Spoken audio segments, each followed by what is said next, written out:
Alors, retour sur ce plateau. Bonjour Roland, bonjour Oumar. Bonjour Carole, bonjour à tous. Bonjour Carole, bonjour Oumar, bonjour amis téléspectateurs. Alors, nous démarrons par l'information qui s'impose à nous aujourd'hui, l'interpellation du frère Ronvi. Il y a déjà des informations qui circulent. On a des informations de plus en plus. Des polémiques autour. L'opposition qui est indécée.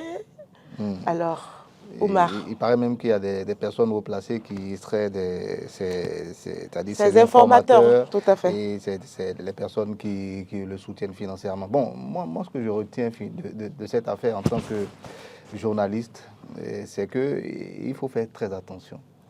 On a parlé le mardi dernier d'intégrité dans l'exercice de notre fonction. C'est quelque chose qui doit toujours prévaloir. Moi, bon, sur les réseaux sociaux, comme tout le monde, de temps en temps, quand ça vient sur mon portable, j'écoute. Un journaliste, selon moi, ne peut pas être opposant. C'est mon avis. Hein. Ah bon? Oui, quand tu es journaliste, tu es celui qui apporte l'information aux populations. Tu aides les populations à se faire une opinion de tout ce qui se fait dans le pays, de tout ce qui se pose comme acte, de tout ce qui se dit. Donc c'est ça, nous, notre rôle. Donc rien que pour ça, on se doit de ne pas être partisan. On doit être impartial. C'est une obligation. Et quand on écoutait le plus souvent, c'est les chroniques de ce monsieur qui a été arrêté aujourd'hui. Il s'appelle, je crois, Steve Amoussou. Je ne le connaissais pas avant. C'est la première fois que je vois ses images. Que beaucoup ne connaissent pas d'ailleurs. Voilà, moi personnellement, je ne le connaissais pas. Donc, vous voyez, il avait toujours une dent très acérée contre le gouvernement. Il n'a jamais dit, OK, ce gouvernement a fait ci. Donc, déjà en tant que journaliste, à mon humble avis, hein, en tant que journaliste, c'était pas très juste cette vision des choses. On peut critiquer. Quand tu as fini de critiquer, regarde ce qui se fait de bien également, loue-le et demande ce qui peut être mieux fait encore pour aller de l'avant. Parce que c'est ça, nous, notre objectif, éclairer les populations et leur permettre de comprendre réellement ce qui se passe. Mais bon, ce n'était pas vraiment le cas avec lui. Et ça, c'est la première chose. La seconde chose que je retiens, c'est que aujourd'hui, ce monsieur, finalement, il va se retrouver seul face à la loi. Alors qu'au moment où il prenait sa plume, pour écrire, il y avait du soutien derrière peut-être, je n'en sais rien. Il y avait certainement du soutien derrière, mais aujourd'hui, il sera seul.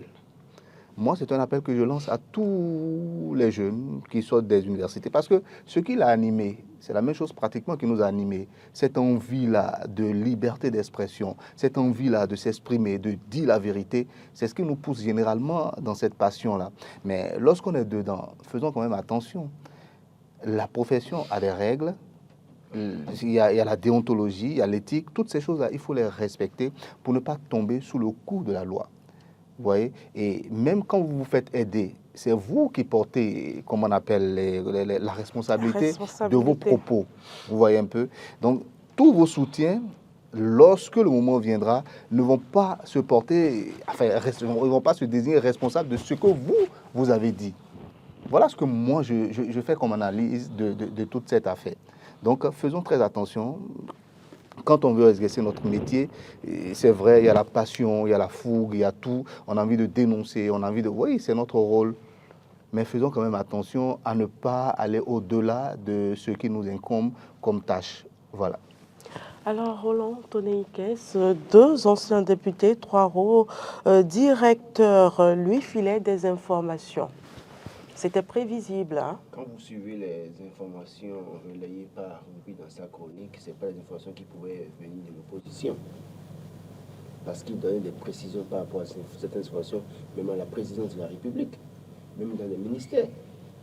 Donc oui, il y a forcément des opposants qui sont ses associés ou ses partenaires qui lui filent les informations.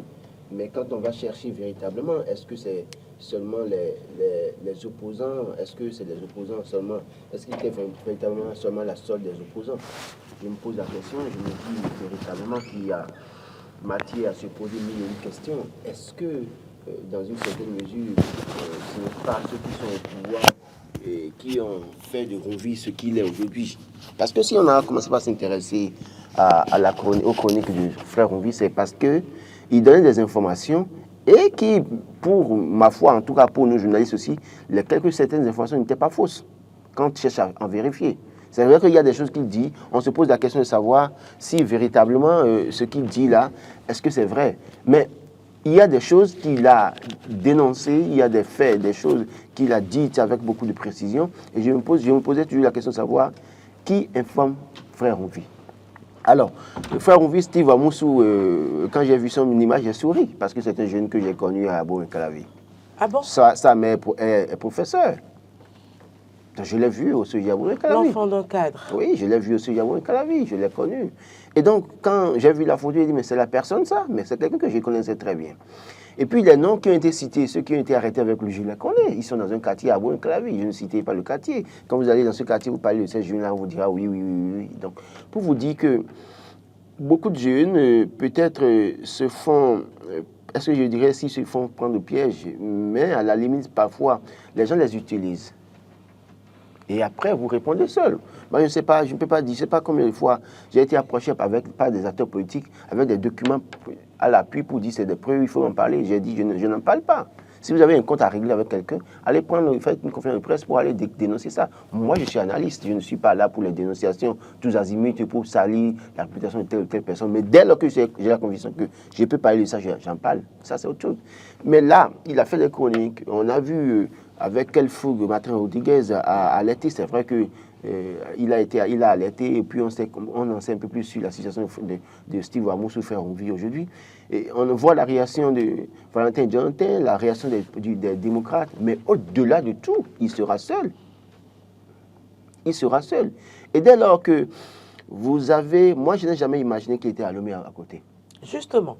Pour moi, il était en France beaucoup plus pour avoir la sécurité, justement. Parce que les autres opposants sont là. Et on a cité... En tout cas, dans son parcours, il a été dans la cellule de communication d'un candidat en 2016. On a cité ça aussi. Alors, est-ce aussi proche? Oui, parce qu'il a la carte de réfugié, nous a-t-on dit. Mais est-ce que ce n'était pas un risque? Moi, j'ai été tout récemment à Lomé, régulièrement chaque semaine, pour un dossier qui n'a rien à voir avec la politique. Mais je sais ce que j'ai entendu après.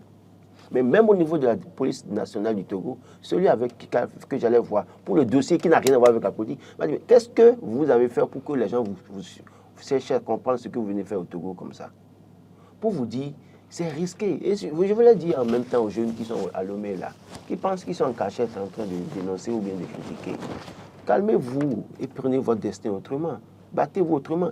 Parce que le peuple là, excusez beaucoup, je le dis ce matin, devant caméra, le peuple que nous semblons défendre est un peuple à la limite parfois ingrat. Personne ne va se sacrifier pour vous. Il y a quelques-uns qui vont prendre la parole et dès lors que vous allez voir que, on va commencer à citer 2, 3 noms maintenant pour dire frère, on vit en contact, vous allez voir que tout le reste va se calmer. Parce qu'on va dire, mais qui va se livrer? Qui va? Parce que quand on va prendre son portable, on va voir. Moi, je dis, frère, on vit n'a pas été fort. S'il a été fort autant fort où les gens l'écoutaient avec du plaisir à le suivre, c'est qu'autant de côté de l'opposition, certainement, on aura des gens qui sont ces informateurs, mais autant de la mouvance, il y a des gens qui sont ces informateurs. Et cela interpelle maintenant le chef de l'État. Si les gens sont autour de toi et mangent avec toi, mais sont prêts à filer des vraies informations ou des informations à quelqu'un qui fait une chronique sur toi au quotidien, ça veut dire que vous devez vous remettre en cause. Qu'est-ce qui n'a pas marché? Qu'est-ce qui ne va pas? Moi, j'estime, pour finir, pour dire que nous devons faire très attention. Faire très attention sur ce que, d'ailleurs, dans la gestion de ce dossier Frère Rouvi, c'est droit. On parle d'enlèvement, on parle de kidnapping. Oui. Après tout, on a kidnapping, enlèvement. Quel impact cela pourrait avoir entre les relations entre les deux pays, le Bénin et le Togo, étant donné qu'il a la carte de réfugié? La carte de réfugié, c'est avec les Nations Unies. Avec le Togo et le Bénin, il y aura quoi, vous pensez? Vous pensez qu'une fois, on va se révolter, envoyer les militaires, les policiers pour faire bouder le Bénin? Vous pensez qu'il y a la question des intérêts? Ils ont d'autres intérêts, d'autres sujets. La seule chose, c'est qu'ils vont interpeller le gouvernement béninois par le ministre des Affaires étrangères, la diplomatie, pour dire, mais nous n'avons pas été d'accord de la manière dont vous avez fait ça. Et les autres diront, oui, bon, écoutez. Est-ce qu'il y a des preuves même que les autorités ne sont pas au courant? Est-ce qu'ils ne sont pas informés? Voilà encore. Ça, c'est une possibilité également. Parce que le problème, c'est qu'avant d'accéder à la maison de quelqu'un, c'est qu'il faut faire de la traçabilité. Aujourd'hui, le monde a évolué avec juste un numéro de téléphone, on peut vous tracer, venir là où vous êtes. Est-ce qu'entre-temps, il n'a pas enregistré une SIM au Togo et que ça a permis. C'est vrai qu'on a dit qu'il y a 2 jeunes qui ont été arrêtés dans leurs ordinateurs, on a pu voir les traces et ça, à partir de ça, on a réussi à les tracer. Donc pour dire, est-ce que vous pensez que c'est l'affaire de Steve Amoussou qui va amener incident entre le Bénin et le Togo? Non, passons à autre chose. Je préfère qu'on demande... Peut-être, en tout cas, c'est pas, moi je ne vais pas être avocat de Steve Amoussou, alias son frère Rovi, mais je voudrais dire, peut-être demander clémence pour lui. Mais en même temps, oui, mais attention, pourquoi? Parce que vous savez, un jeune qui a pris autant de risques, et quand on arrive à identifier ces informateurs qui sont dans le régime, c'est ceux-là qui doivent faire payer le prix fort.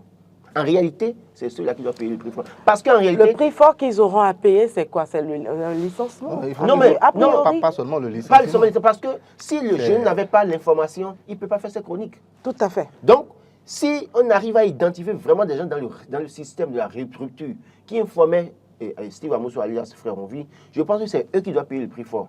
Parce que sans information, vous pensez que si je viens sur ce plateau pour analyser et que je donne des preuves et que je donne des informations, des arguments, si je n'avais pas l'information, je peux en parler. Il y a des sujets sur lesquels je fais à peine 30 secondes, je me tais. Parce que je ne vais pas aller plus loin que ça, parce que je n'ai pas d'autres informations. Mais le gars donne des informations. Des précisions. Et des informations avec précision. Et quand on va voir, on va fouiller un peu, tout n'est pas rose dans tout ce qu'il dit, mais il y a des choses sur lesquelles on ne peut pas douter, on ne peut pas du tout douter. Et on est unanime de ce que, oui, ce qu'il a dit. Et quand vous allez chercher à comprendre, vous appelez, moi, souvent, quand j'écoute ces chroniques, je prends mon téléphone, j'appelle des gens proches du régime, j'appelle des gens hors du Bénin, et je fais la confrontation. Et je me rends compte qu'il a la vraie information. Il a des vérités. Maintenant, qui l'a informé? Donc, si on arrive à tracer ce qu'il a informé dans le régime, c'est eux qui doivent payer le prix fort. Et on laisse le gars récupérer pour dire, si eux n'existaient pas, le gars ne pouvait pas avoir autant de poids. C'est tout. Non, moi, je pense que autant Steve Amoussou, ce jeune monsieur, est punissable, autant ceux qui l'informaient également sont punissables. Parce qu'il y avait certaines informations qui, à mon avis, étaient même de l'ordre du secret d'État. On a vu des ministres qui ont quitté leur poste, qui sont devenus, par exemple, comment on dit ça, opposants, mais à qui on pose des questions sur leurs activités. Et ils vous disent, non, ça, on ne peut pas en parler. C'est ça on appelle aussi savoir raison garder. Voilà. Donc, s'il y a des personnes au plus haut sommet qui l'informaient, il faut pouvoir punir ces personnes-là. Si possible, même les présenter sur la place publique, pour que nous sachions que, voilà, telle personne, à un certain moment, a mal agi contre le Bénin. Parce que ces genre d'informations aussi, on ne devait pas les livrer comme ça à une personne. Vous comprenez? Peut-être que c'est des vérités, mais il y a des choses, par exemple, que comment on appelle, les autorités doivent faire et prendre des décisions qui sont vraiment, c'est-à-dire a priori peuvent paraître contre la population. C'est un exemple que je prends, hein, et que les autorités vont se dire non, si les gens entendent tout de suite qu'on veut faire ci, c'est pas bien. Donc, essayez de ne pas divulguer cette information-là.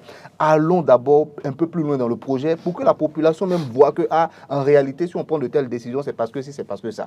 Voilà, il y a des décisions dans un État qui ne sont pas du tout populaires, qui ne passent pas chez la population. Donc, on fait vraiment, comment on appelle, très attention pour ne pas que les gens soient tout de suite au courant. Et donc, quand il y a des gens comme ça qui livrent ces informations-là, c'est, comment on appelle, c'est l'État même qu'on met en danger. Et c'est extrêmement... Oui, une aussi belle plume. Et c'est véritablement... Une belle voix. Je vous jure. et c'est vraiment dommage. Il aurait pu se calmer un peu. Et puis bon, voilà, il aurait pu... Mais moi, je dis qu'ils sont punissables. Et c'est comme Laurent l'a dit, excuse-moi, hein, et c'est comme Laurent l'a dit, ceux-là aussi qui sont aujourd'hui à la tête de notre État doivent se poser des questions. Si moi, je fais ami avec vous, Carole, et que le lendemain, je me mets derrière et que je commence à parler mal de vous, vous devez vous poser des questions. Ça veut dire que mon amitié avec vous n'est pas du tout sincère. Et qu'est-ce qu'il y a à la base? Est-ce que c'est parce que moi, je suis mauvais? Et moi, je rappelle tout simplement, il n'y a pas d'homme qui soit, c'est-à-dire foncièrement mauvais. C'est-à-dire mauvais, complet, non. C'est forcément une action qui appelle une réaction.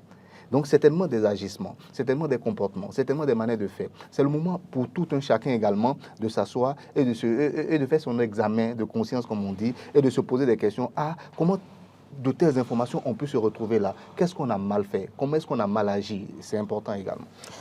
Je voudrais revenir sur un autre point du sujet. En fait, c'est quand on dit que Frère Onvi, Steve Amoussou est journaliste, jusque-là, aucune rédaction n'a dit qu'il a travaillé avec une première chose, deuxième chose. Et quand vous allez sur sa page Facebook, vous allez voir communication politique. Donc, c'est un communicant politique. Encore qu'on l'a situé dans la cellule de communication d'un candidat en 2016, que je ne vais pas citer.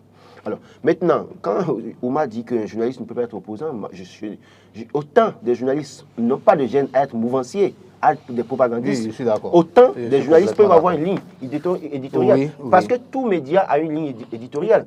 Et même dans les grandes démocraties, derrière un média, il y a toujours un acteur politique ou un groupe politique qui défend sa ligne. Donc, un journaliste peut bien être opposant. La seule chose, c'est d'être objectif dans ce qu'il fait. Impartial. Impartial. Très objectif dans ses analyses, dans ses prises de position. Parce qu'autant nous avons des... D'ailleurs, même aujourd'hui, je ne trahis que ce secret, vous le savez, nous le savons tous. Il y a des journalistes mouvanciers, propagandistes, qui tous les jours ne font que des éloges. Pendant que...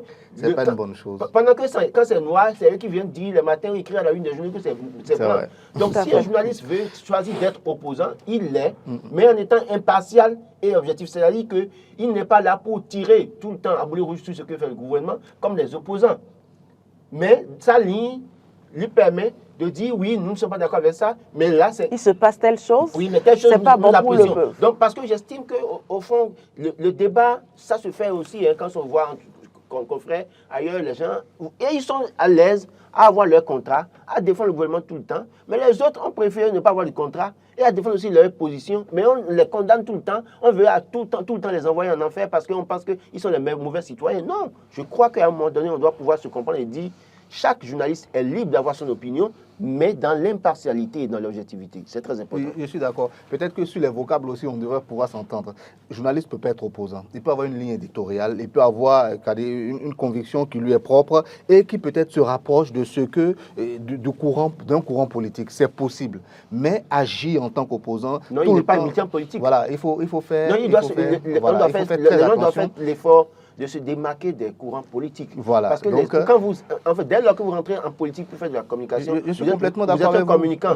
Et là, vous quittez carrément la politique. Oui. Quand on prend par exemple Libération en France, c'est un journal de gauche que tout le monde sait que c'est un journal de gauche. Mais attention, lorsque le gouvernement fait des choses qui vont dans le sens de ce qu'on appelle la gauche, des courants politiques qui sont du côté ils n'hésitent pas à encenser la chose. Donc je pense que c'est essentiel aussi, comme Laurent l'a dit, on est tous d'accord, peut-être que c'est un petit différence sur les vocables, mais il est très important que le journaliste soit intègre et objectif, impartial. C'est l'essentiel, c'est la base. Et malheureusement, vous voyez, nos confrères propagandistes, mouvanciers, vous les connaissez, oui. Quand l'opposition pose un acte, c'est eux qui, en même temps, traitent ça de mauvais actes et tout ça. On a pu voir les prises d'opposition à la une de certains journaux. C'est de ça que je parle pour dire, écoutez, si autant ils peuvent être de l'autre côté, autant les autres aussi peuvent être de l'autre côté. On peut avoir comme métier à la base, comme tu as dit, journaliste, mais à la fin devenir communicant politique. Si vous êtes communicant politique, c'est que vous l'êtes avec les conséquences qui vont avec. En réalité, je n'aime pas quand vous allez dans le même sens. J'ai jamais aimé que les avis soient contradictoires parce que ça édifie mieux les téléspectateurs. Nous allons poursuivre. Sur cette question, quand même, il faut être honnête et reconnaître que le problème à ce niveau, c'est clair. Alors, nous allons évoluer, nous allons parler de l'orientation des nouveaux bacheliers qui se déroulent sur les universités publiques aujourd'hui. Oui, c'est un moment crucial pour les nouveaux bacheliers. Un mauvais choix aujourd'hui, c'est à payer toute ta vie, hein, malheureusement. Et c'est pour ça que les enfants doivent pouvoir en tout cas, rapprocher des personnes averties. D'ailleurs, après ce que le gouvernement va faire, il y a des structures qui s'organisent pour orienter les étudiants. Il y a beaucoup de filières porteuses aujourd'hui. Hein, et dans ces filières-là, vous y allez, vous avez du boulot du jour au lendemain. Par contre, les autres boulots que nous appelions GRH ou marketing et action commerciale ou petit plata, aujourd'hui, est-ce que ça continue de manger? Est-ce que aller s'asseoir à la faculté de droit pendant 3 ans, avoir la licence et après, ça vous donne vraiment à manger? Parce qu'il y a tellement de milliers de personnes qui vont s'inscrire là-bas, en sociologie, en géographie, la multitude qui va s'inscrire là-bas. On devient journaliste.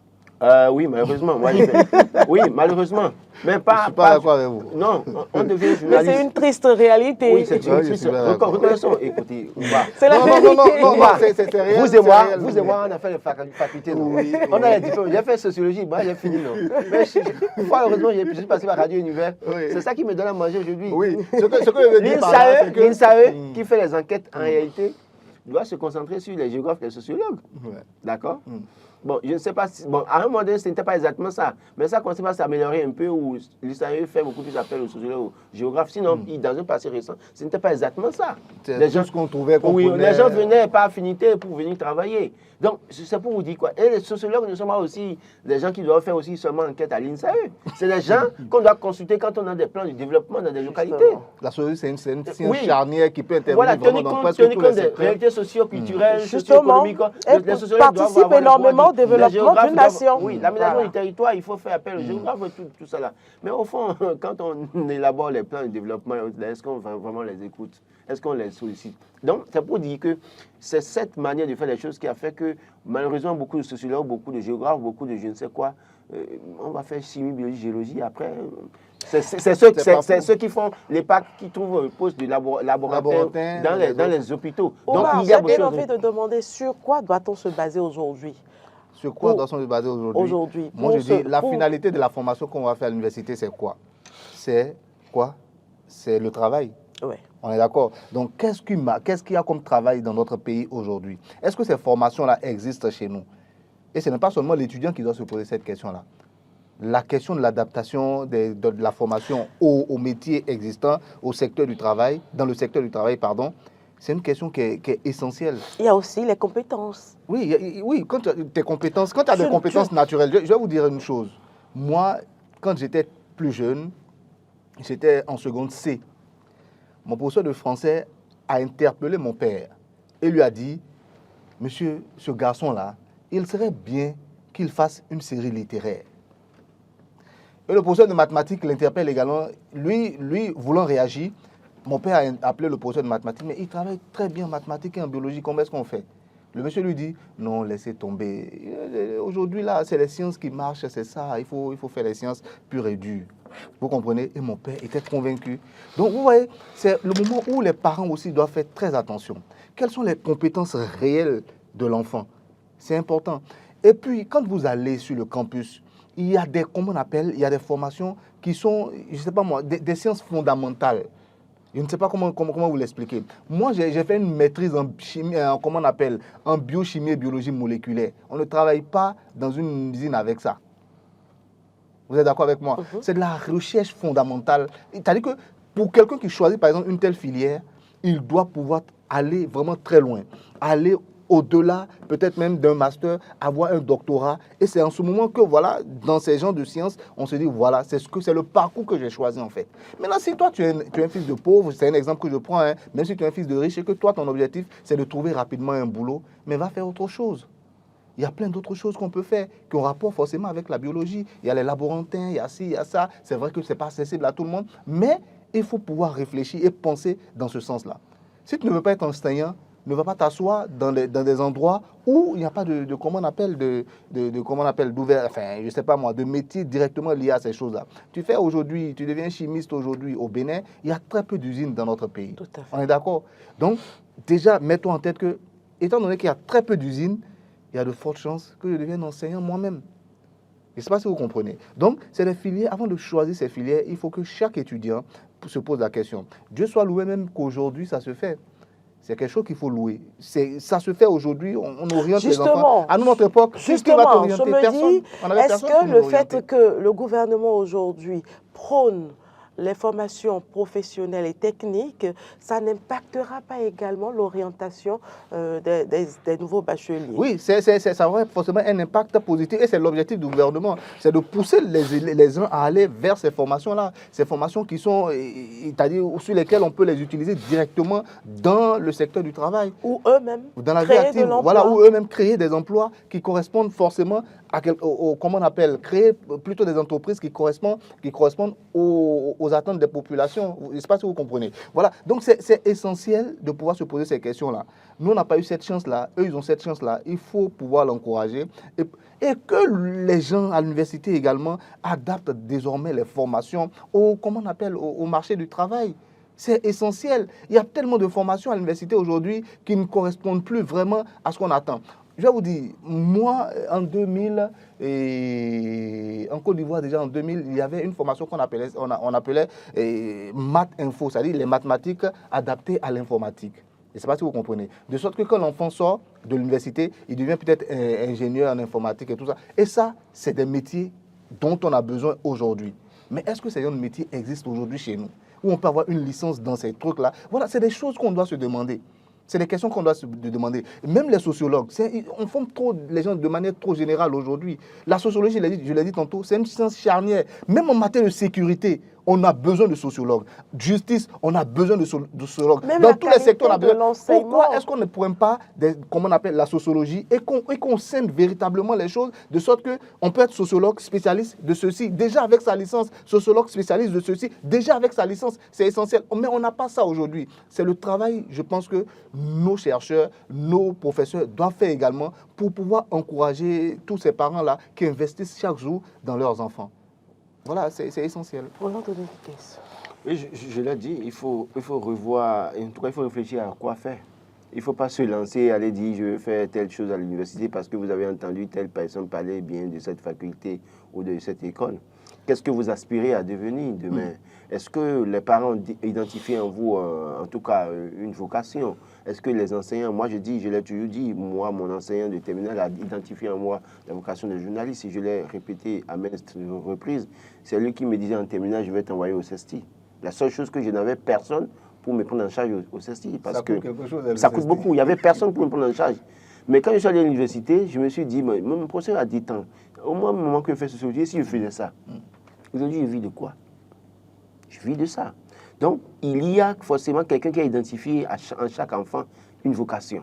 Il y a l'enfant aussi qui identifie en lui-même cette vocation. Il y a peut-être les parents qui ont identifié ça aussi. C'est pas vouloir même... Il y a des parents qui, parce qu'ils sont médecins, ils rêvent que non, leur enfant oui, non, c'est une erreur. C'est une erreur monumentale. C'est une erreur que de penser que c'est parce que je suis médecin, mon enfant doit pouvoir être médecin. Mais quand vous regardez bien votre enfant, vous voyez sa manière de raisonner, il y a toujours quelque chose qui est en lui qu'on peut faire valoir à travers une formation. Donc j'estime que c'est aux parents de discuter avec les enfants.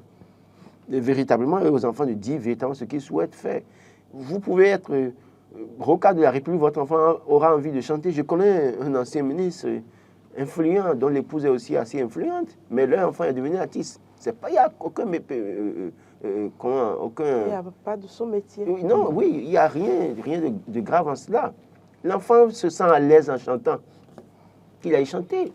C'est des secteurs porteurs également. Oui, mais mettez-le dans une bonne formation. Il y a des écoles qui forment pour ça aujourd'hui. Donc, s'il peut aller apprendre à chanter, d'abord, s'il chante déjà à la maison, vous avez l'assurance, pourquoi ne pas l'envoyer? Si l'enfant a voulu dessiner, j'ai rencontré il y a quelques jours, en faisant une formation en art plastique, mais quand moi, je faisais la formation, on m'a demandé un travail à faire, je suis allé rencontrer une dame, une jeune dame, qui, après le bac, a souhaité aller faire la CBG. Elle a voulu s'inscrire là-bas, ça n'a pas marché. Son dossier a été rejeté. Mais elle a décidé de faire là. Elle est allée se faire former. D'accord? Mais quand elle se fait former en art, elle fait partie des artistes plasticiennes les plus, en tout cas, cotées aujourd'hui au Bénin. Et elle fait des expositions. Pour vous dire, l'enfant a toujours quelque chose que Dieu a mis en lui. Moi, je vais vous surprendre peut-être. J'ai envie juste que mon enfant devienne footballeur aujourd'hui. Non, c'est pas Il y a beaucoup de millions à gagner. Non, c'est pas méchant. Non. Moi, j'ai deux enfants. J'ai des enfants que j'ai inscrits dans une école de football. Écoutez, Roland, je me suis rapproché d'une école de football au Bénin, à Cotonou ici. Mais je me dis, c'est un investissement. C'est un investissement. Ah oui, moi j'ai deux... Et laissez-moi vous dire, c'est pour à peine 2 heures dans la semaine. Hein. Mais le coût qu'on m'a demandé par mois, non, ça dépend. J'y réfléchis encore. Ça dépend. Moi, j'ai deux enfants que j'ai inscrits dans une école de football, foot d'études. Ils font cours les matins jusqu'à 14h, ils font foot les soirs. ils sont à l'internat. C'est 450 000 par enfant, ça fait 900 000 pour les deux parents. Là, c'est encore mieux. Là, il n'y a pas l'école, là. Il n'y a pas l'école. Vous savez, la vie, c'est aussi les moyens. C'est malheureusement ça, quoi. À un moment donné, vous voulez une chose. Pourquoi je dis qu'il ne faut pas critiquer les écoles privées. Si vous voulez un résultat, payez le prix fort. Attention. On ne va pas revenir sur ce débat, on va continuer. Ce que je veux dire par rapport à ça, c'est qu'il ne faut pas aussi suivre seulement la masse. C'est vrai, vous avez dit quelque chose tout à l'heure, footballeur, il n'y a rien de plus prestigieux aujourd'hui. Souvenez-vous, 30 ans en arrière, Roland, quand nous on jouait au football, qu'est-ce que les parents disaient? Si je t'attrape. Ma maman me tapait. Voilà. Délinquant. Voilà. Donc, les temps finalement changent. Vous voyez un peu, c'est des professions aujourd'hui. C'est l'ignorance qui a fait ça en Afrique. Voilà, qui a fait que beaucoup. Mais aujourd'hui, on nous tapait, on nous traitait. Voilà. Tu vas jouer, tu reviens. Alors que l'enfant a le talent pour. Je vais vous donner un exemple. C'est un jeune qui est très bon en comment on appelle, en tout ce qui a rapport avec l'artistique, le dessin, tout ce qui est art plastique. Donc, et finalement, il est devenu quoi, vous savez? Infographe et comment on dit ça là et comment on dit ça, ceux qui dessinent les choses en 3D, les choses comme ça. Oui. Voilà. Donc designer, infographe, designer, voilà. Et donc je ne peux pas vous dire ce que ce monsieur gagne aujourd'hui, alors qu'à la base, tu dis même, faut lui expliquer 20 000 fois que cosinus de 6 c'est ça. Mais attends, vous allez mettre 5 heures de temps à l'expliquer. Oui. Il n'a pas les aptitudes, il n'a pas la passion pour ces choses-là. Il n'y comprend rien. Oui, aujourd'hui, je vous assure, il vous fait du design d'intérieur et il vous fait une facture de 3 millions, hein, c'est rapide. Et quand vous faites le calcul, il a complètement raison parce que tel tête qu'il veut payer, ça coûte telle chose qu'il veut. Même déjà voilà. Le matériel. Et sa main d'œuvre, voilà, vous voyez un peu. Donc, c'est expliquer aux enfants que, enfin aux parents, il y a des enfants qui deviennent photographes, qui sont multimillionnaires. Voilà, c'est expliquer aux parents que leur temps n'était pas notre temps. C'est pourquoi j'ai pris l'exemple de quand nous on jouait au football dans le temps. Les temps ont changé. Il y a des métiers aujourd'hui qui pour eux ne signifient pas grand-chose, mais qui aujourd'hui sont les métiers les plus rémunérateurs. Donc il faut faire très attention, bien écouter ses enfants, bien regarder les aptitudes de ses enfants, les observer très tôt. Ce n'est pas parce que toi tu es un passionné de médecine, tu penses que la médecine c'est voilà, donc que tu vas obliger l'enfant à devenir médecin. Voilà, vous voyez un peu. Donc c'est des choses aussi sur lesquelles il faut attirer. C'est parce que vous êtes journaliste que votre fille va devenir journaliste. Non, forcément, c'est le métier que je ne souhaiterais jamais. Est-ce que je ne souhaiterais aujourd'hui, à l'heure actuelle, que son enfant devienne journaliste? Je ne pense pas. Il y a très peu de journalistes qui le souhaitent. En tout cas, moi, personnellement, je ne veux pas. Laissez-moi finir. Ne faites pas cette erreur. Non, mais non. Si l'enfant veut être journaliste, il a des convictions, il fera le journaliste. À l'extérieur, peut-être. Mais moi, je ne vais pas à l'extérieur, peut-être. Non, attention. C'est pas parce que aujourd'hui, les gens saquer la maison que nous allons continuer à être comme ça jusqu'à la fin des temps. Mais moi, très sincèrement... Ça peut s'améliorer. Oui, je suis d'accord. Il suffit seulement d'avoir justement que ça s'améliore. Oui. En attendant que ça s'améliore... C'est vrai que moi, je ne mettrai jamais mon enfant dans une école de journalisme. Bon, merci. Dire que c'est ce qu'il nous allons poursuivre. Mais s'il décide d'être journaliste, oui, je le laisse. Il ira faire son expérience. Dans mon cas, s'il veut être journaliste, il faudrait que sa passion soit nettement supérieure à moi, ma détermination à l'empêcher d'être journaliste. Sinon, ça sera bien compliqué. C'est un parcours compliqué. Le journaliste aujourd'hui au Bénin, c'est un parcours très compliqué. On n'en vit même pas. Voilà. On n'en vit même pas, tout simplement. On n'en vit même pas, tout simplement. Vous voulez gagner des millions dans le journalisme? Devenez des opérateurs économiques. Bon, il y a Matin Livre qui titre « Que de mépris pour les enseignants-chercheurs ». Écoutez, enseignant-chercheur, enseignant doctorant, enseignant je ne sais quoi. Écoutez, aujourd'hui, malheureusement dans notre pays, les enseignants-chercheurs se plaignent tout le temps, on le connaît. Hein, et ils ont le droit de réclamer, en tout cas le droit de réclamer leurs droits. Malheureusement, on a comme l'impression que c'est de laisser pour compte parce que le plus souvent, même nous, en tant que journalistes, on place... Beaucoup de réformes sont passées par là. Nous, même en tant que journalistes, on parle le plus souvent des enseignants du primaire, du secondaire. Le plus souvent, quoi. On ne parle pas même des gens au niveau du supérieur, des chercheurs, qui font beaucoup de choses. Parce que, malheureusement, je ne dis pas malheureusement, parce que c'est eux qui font les recherches, qui mettent les recherches à la disposition des dirigeants, des gouvernants, des cabinets, des choses comme ça. Et c'est à partir de leurs recherches-là. Parce que les gens sont méprisés aujourd'hui. Pourquoi? Parce que depuis 1912, que l'université d'Abonkawi a été créée, Combien de rapports, de thèses, un politique a essayé de mettre en œuvre? Combien? Et même ceux qui vont faire les thèses, qui ont fait les mémoires et autres, combien sont-ils, quand ils sont nommés, ont sorti leur rapport de thèse de tiroir pour mettre en exécution ce qu'ils ont recommandé dans leur rapport? Quand c'est comme ça, les politiques ne vous donneront aucun respect. Parce que dès lors que vous commencez par sortir les rapports des tiroirs, parce que les rapports restent après, on brûle les trucs, ou bien c'est les vendeuses à Taille TV à qui on donne ça, et vous voyez votre nom dans la ville, et on vous vend à Taille TV 100 francs, et vous voyez le nom de votre cousin dedans, et c'est les 12 là qu'il a eu, c'est la partie encore même déchirée. Pour dire, il y a un problème déjà qu'il faut faire d'abord en amont. Quand on aura fini de régler ce problème, je crois qu'on nous donnera plus de la valeur aux enseignants-chercheurs.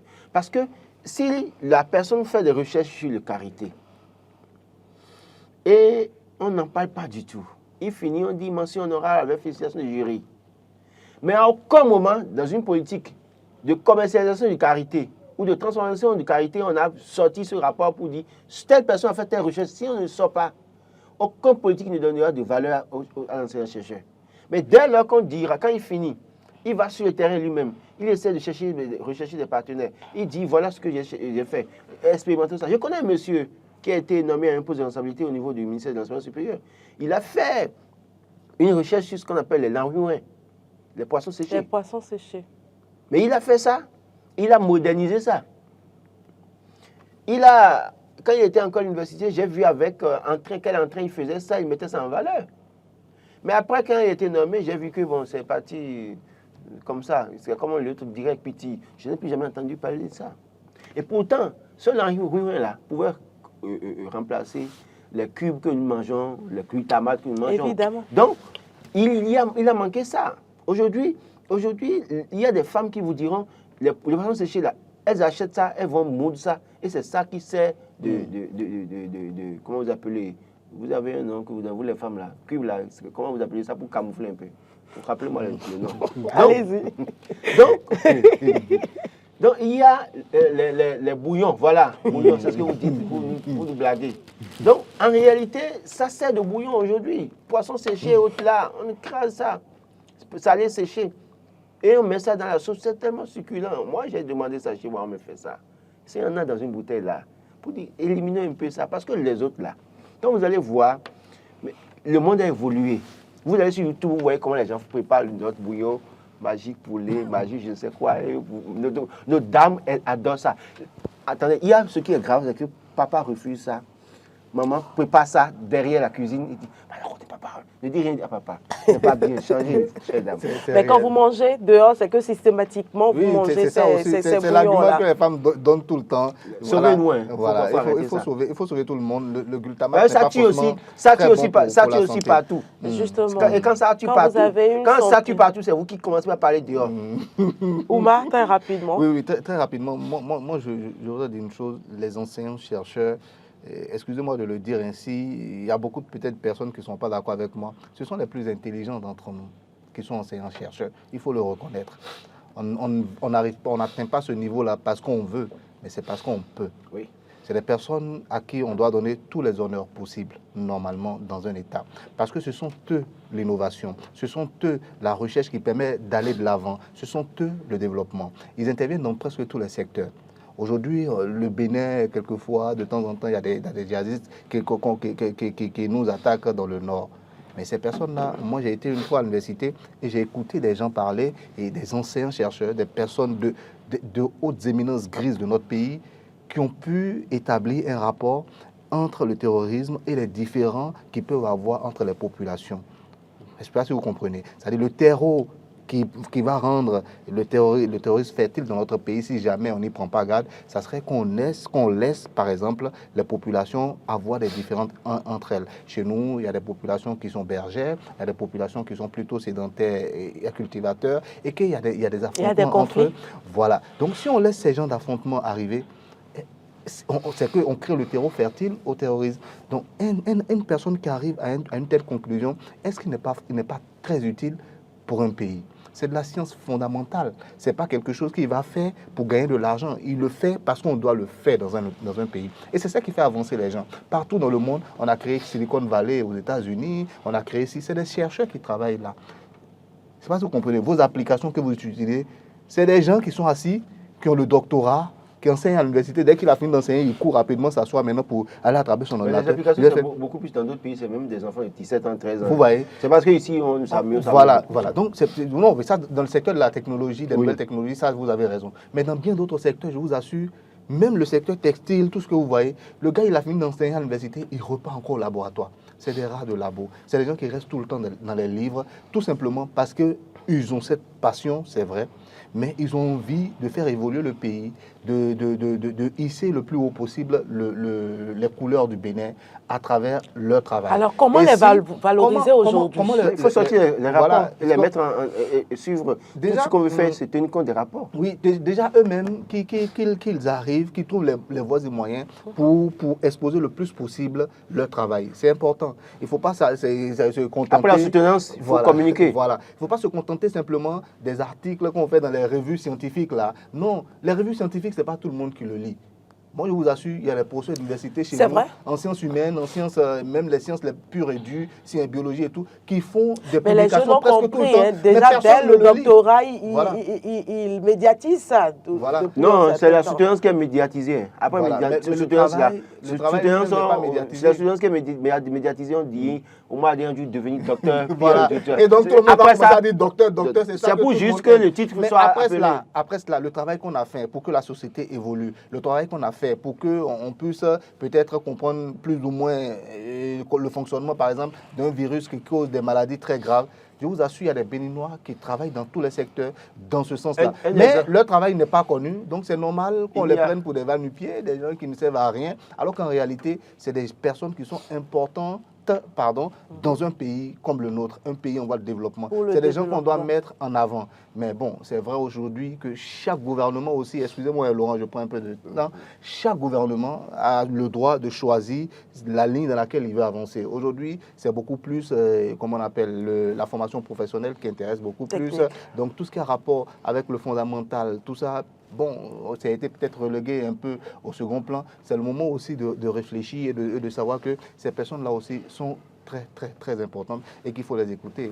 Il y a quelques mois en arrière, on a vu des docteurs en Côte d'Ivoire faire une marche pour réclamer de l'emploi. Oui. C'est parce qu'en réalité, on ne connaît pas leurs valeurs. Voilà. Si on prenait le rapport chacun, en tout cas, et qu'on mettait ça en œuvre dans le pays, en Côte d'Ivoire, je suis sûr qu'aucun docteur ne serait au chômage au point d'aller marcher.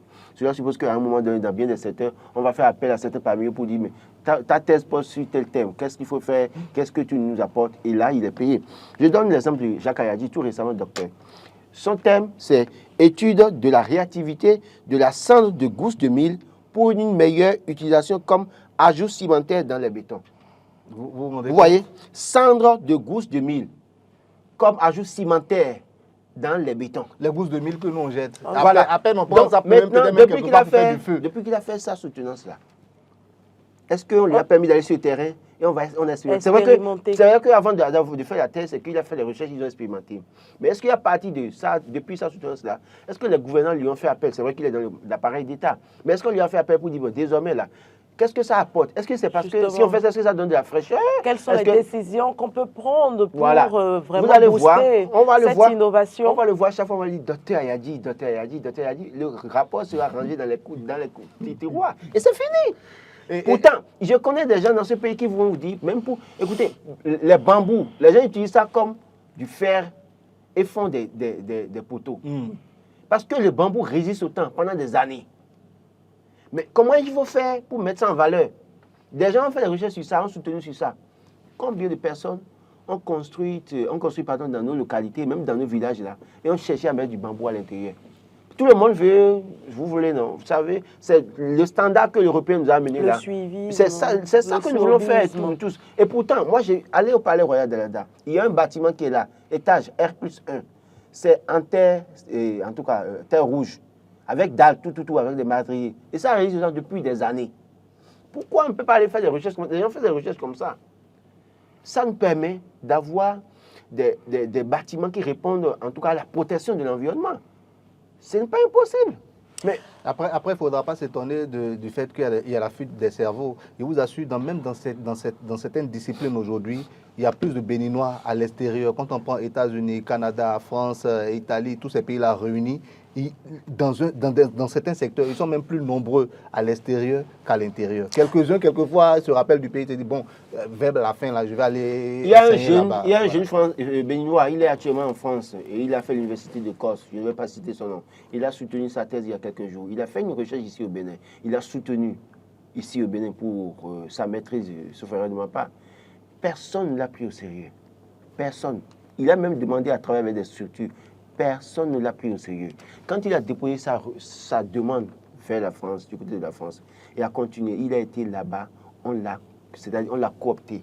Et en moins, il m'a dit, en moins d'1 an, on m'a donné la nationalité française. Ouais. Tu me vois ça? Et il a fini les études, il a soutenu sa thèse de doctorat il y a à peine quelques semaines.